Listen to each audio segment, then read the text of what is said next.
Pag-aralan muna. Yan ang sinabi ng Department of Labor and Employment sa isinusulong ng ilang nasa pribadong sektor na alisin na ang work from home scheme.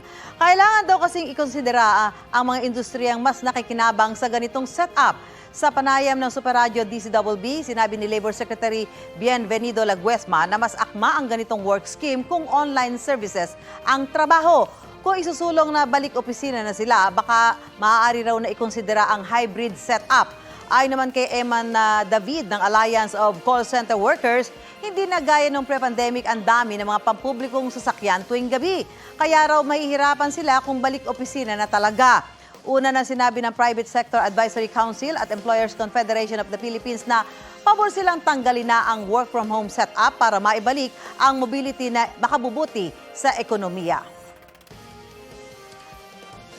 Itinutulok na nga ng ilang nasa pribadong sektor na alisin na ang work from home setup.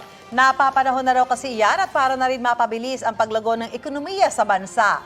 Ang netizens kaya ready na mag-return to office o manatili munang naka-work from home? Para kay Zed Chavez, struggle sa traffic, gasto sa pagkain at pamasahe ang problema kapag hindi work from home. Hindi rin naman daw mamamatay ang ekonomiya sa ganitong setup. Naililipat lang daw ang paglago sa ibang sektor gaya ng food delivery business.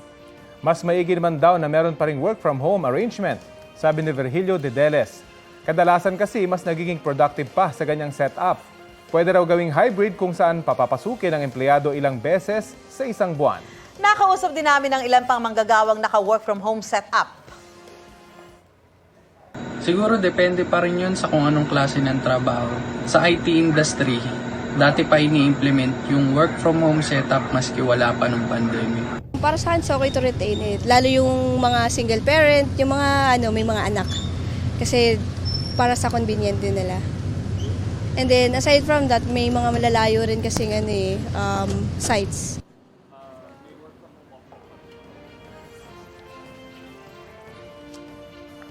Kapuso, alamin ang maiinit na balita. Bisitahin at mag-subscribe sa GMA Integrated News sa YouTube.